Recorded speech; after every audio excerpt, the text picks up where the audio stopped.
Rowdy சிசிங் ராஜா என்கவுண்டரில் சுட்டுக் கொல்லப்பட்டது தொடர்பாக நடந்தது என்ன என்பது தொடர்பாக எமது செய்தியாளர் கிருஷ்ணா வழங்க கேட்கலாம். கிருஷ்ணா, இது தொடர்பான விவரங்களை நீங்க பதிவு பண்ணலாம்.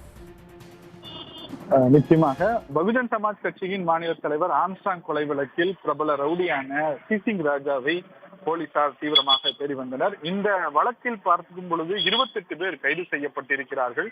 ஏற்கனவே இந்த வழக்கில் கைது செய்யப்பட்ட திருவேங்கடம் என்பவர் தப்பிச் செல்லும் பொழுது அவரின் போலீசாரால் என்கவுண்டர் செய்யப்பட்டிருக்கிறார். போலீசார் தற்காப்புக்காக அவரை என்கவுண்டர் செய்தனர். தற்போது இந்த வழக்கில் கைது செய்யப்பட்ட முக்கிய ரவுடியான சிசிங் ராஜாவும் அவரை மற்றொரு வழக்கில் விசாரணை மேற்கொண்டு வந்த பொழுது நீலாங்கரை பகுதிக்கு அருகே இந்த என்கவுண்டர் சம்பவம் என்பது நடந்திருக்கிறது.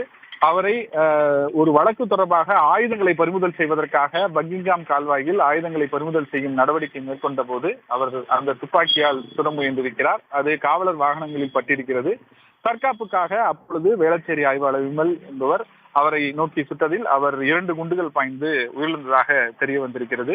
அவரது உடலானது ராயப்பேட்டை மருத்துவமனைக்கு பிரேத பரிசோதனைக்காக அனுப்பி வைக்கப்பட்டிருக்கிறது. குறிப்பாக ரவுடி சிசிங் ராஜா, கட்ட பஞ்சாயத்து உள்ளிட்ட பல்வேறு வழக்குகள் அவர் மீது நிலுவையில் இருக்கிறது.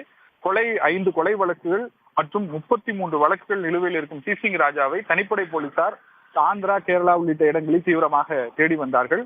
கடந்த சில நாட்களுக்கு முன்பாக அவரது மனைவியும் அழைத்து விசாரணை என்பது நடைபெற்றது. இந்நிலையில் தான் ஆந்திராவில் அவர் மறைந்திருப்பதாக தெரிய வந்ததை அடுத்து தனிப்படை போலீசார் அவரை நேற்று இரவு கைது செய்தார்கள். கைது செய்து இன்று அதற்குண்டான விசாரணை மேற்கொள்ளப்பட்டு வந்தது. அதே நேரத்தில் வேளச்சேரியில் ஒரு வழக்கு தொடர்பாகவும் அவரை கைது செய்து அது தொடர்பான ஆயுதங்களை பறிமுதல் நடவடிக்கை தான் இங்கு மேற்கொள்ளப்பட்டு வந்தது. அந்த நிலையில் தான் இந்த என்கவுண்டர் சம்பவம் என்பது இங்கு நடந்திருக்கிறது. தற்போது இந்த என்கவுண்டர் நிகழ்ந்த இந்த இடத்திற்கு உயரதிகாரிகள் ஆய்வு மேற்கொண்டு வருகிறார்கள். இன்னும் சற்று நேரத்தில் மெஜிஸ்ட்ரேட் விசாரணை என்பது நடைபெற இருக்கிறது.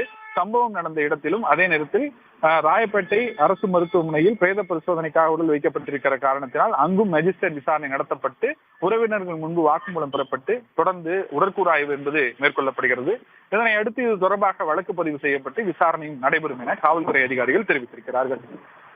உடனுக்குடன் செய்திகளை தெரிந்து கொள்ள சன் நியூஸ் பெல் ஐகானை கிளிக் பண்ணுங்க.